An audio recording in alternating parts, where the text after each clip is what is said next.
बेटा कल आपका जो एग्ज़ाम है निपुण का, उसमें आपको ये वाली OMR शीट मिलेगी ऐसी, तो आपको कैसे भरनी है मैं एक बार बता रही हूँ, तो ध्यान रखेंगे, ठीक है। गलती नहीं करनी है क्योंकि शीट पे दोबारा दूसरी शीट नहीं मिलेगी आपको। तो ये पहला पेज है, ठीक है। इस पहले पेज में ये जो डिटेल है ये आपको नहीं भरनी है, ये टीचर भरेगा। जो भी जिसकी भी ड्यूटी आपकी क्लास में होगी वो टीचर ये डिटेल आपकी भरेगा, ठीक है। आपको क्या करना है, आपको केवल पार्ट ए भरना है, to be filled by students लिखा है, आपको ये वाला पार्ट भरना है। आपको 1 से लेकर 40 क्वेश्चन दिए होंगे, MCQ क्वेश्चंस होंगे। ये वाले जो क्वेश्चंस होंगे ये MCQ होंगे, मल्टीपल चॉइस क्वेश्चन, जो बहुविकल्पी क्वेश्चंस होते हैं आपके, जिसमें आपको 4 ऑप्शन दिए होते हैं ना। देखो पहला प्रश्न है, 4 ऑप्शन है, इसमें आपको एक ऑप्शन आपका आंसर होगा जिसको आपको टिक करना होता है क्वेश्चन पेपर पे, और यहाँ पर आपको गोला लगाना। मान लो आपको पहला प्रश्न है, मान लो आपका आंसर बी है, तो आप बी को राउंड करेंगे इस सर्कल पे, ठीक है। और ये सर्कल बेटा ब्लैक पेन से भरना, याद रखें, सब ब्लैक पेन लेकर आएंगे कल, और इसको ब्लैक से पूरा गोला करना है, कुछ छोड़ना नहीं चाहिए, ये पूरा जो सर्कल है ये फिल होना चाहिए। अब ऐसे ही दूसरा क्वेश्चन है, उसमें आपको मान लो आपका सी है आंसर, ठीक है, तो उसको आप सी फिल करोगे पूरा ऐसे सर्कल, बिल्कुल भी सर्कल छूटना नहीं चाहिए, पूरा फिल होना है। और हाँ, एक क्वेश्चन में एक ही सर्कल आपको फिल करना है, ये नहीं कि आप 2 कर रहे हो या आप 3 कर रहे हो, नहीं, केवल एक ही फिल करना है। और इस तरीके से काटना नहीं है, कुछ नहीं करना है, केवल और केवल अपने आंसर को आपको फिल करना है इस तरीके से, ठीक है। तो ये 40 क्वेश्चन है, आपको पूरे 40 क्वेश्चन में ऐसे ऑप्शन, जो 4 ऑप्शन है उसमें से एक पर आपको फिल करना है, जो भी आपका आंसर होगा। 40 क्वेश्चन ऐसे ही अटेम्प्ट करने हैं। जो पार्ट बी है ये आपको नहीं करना है बेटा, ये फॉर टीचर्स यूज ओनली, यानी कि टीचर ही इसको फिल करेंगे, ये आपको फिल नहीं करना है, ये बात ध्यान रखना। केवल और केवल पार्ट ए के 40 क्वेश्चन आपको फिल करने हैं।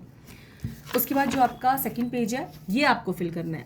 इसमें क्लास रोल नंबर लिखा है, क्लास रोल नंबर में जिसका रोल नंबर 1 है वो 1 लिखेगा, 2 है वो 02 लिखेगा, जिसका 10 है इसमें केवल डबल डिजिट। आप लोगों ने जब मॉक टेस्ट दिया है उसमें गलत रोल नंबर फिल किए हैं सबने, यहाँ पर आपने 8 लिखा है, 8 नहीं लिखना है, यहाँ पर कोई मतलब नहीं है क्लास लिखने का, क्योंकि हम क्लास आगे फिल कर रहे हैं यहाँ पर, ठीक है। 8C आपने यहाँ फिल कर दिया है।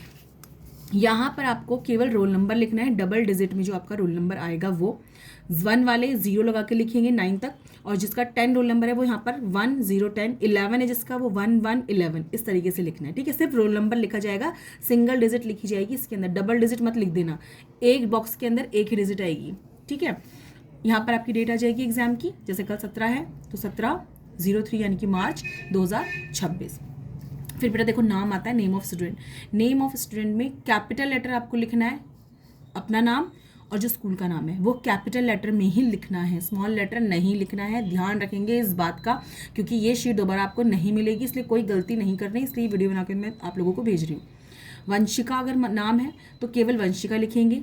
अगर किसी का सरनेम है, यानी कि जैसे मान लो कुमारी भी है, एग्जाम्पल है ये, ठीक है, ये एग्जाम्पल है। अगर वंशिका नाम है तो केवल वंशिका लिखेंगे, तब ये कुमारी नहीं लिखेंगे। सिंगल डिजिट जो आपका एक वर्ड में नाम है वो ऐसे आएगा, और जो सरनेम वाले नाम आएंगे उसमें एक बॉक्स आपको छोड़ना है। जैसे वंशिका कुमारी है तो वंशिका, फिर एक बॉक्स छोड़ना है, फिर कुमारी, या फिर जैसे ज्योति कुमारी है तो ज्योति लिखोगी, फिर एक बॉक्स छोड़ोगी और कुमारी लिखोगी। कुछ भी अगर 2 सरनेम आप मतलब 2 नाम आपकी से, एक नेम हो गया और एक सरनेम हो गया, तो उसके बीच में एक बॉक्स छोड़ना है, और कैपिटल लेटर में नाम लिखना है। फिर स्कूल नेम आपका कैपिटल लेटर यहाँ लिखा है, कैपिटल लेटर ओनली, ये आपके स्कूल का नाम है। इसी तरीके से आपको कैपिटल लेटर में अपना नाम, स्कूल का नाम लिखना है, देख लो, और इसी तरीके से लिखोगी कल शीट पे सब। यहाँ पर आपके हस्ताक्षर आ जाएंगे, यानी कि आपके साइन आएंगे बेटा, और यहाँ पर जिसकी ड्यूटी होगी वो साइन करेगा, आपको नहीं करना है, आपको केवल यहाँ पर साइन करना है अपना, आपको केवल ये ही फिल करना है, सिर्फ ये वाला पेज 2 का ये वाला जो पोर्शन है ये आपको फिल करना है, और आपको पार्ट ए फिल करना है, ठीक है। ध्यान रखना, एक आंसर जो है उसमें एक ही गोला लगेगा। 1 क्वेश्चन नंबर के अंदर 4 ऑप्शन है जिसमें से एक ही आंसर होता है, तो एक ही गोला लगाएंगे, 2 गोले या 3 गोले नहीं लगाएंगे, क्रॉस नहीं करेंगे, बहुत ध्यान से भरेंगे, केवल एक सर्कल को अच्छे से ही फिल करेंगे, दूसरे क्वेश्चन में एक सर्कल को, तीसरे में कोई भी जो भी आंसर होगा, ठीक है। और जो भी प्रॉब्लम होगी कल जो टीचर की ड्यूटी होगी वो आपको बताएगा, तो इस चीज़ को नॉर्मली ध्यान रखेंगे कि कैसे फिल करना है, गलती नहीं करनी है, इसीलिए मैं ये भेज रही हूँ आपको, ठीक है।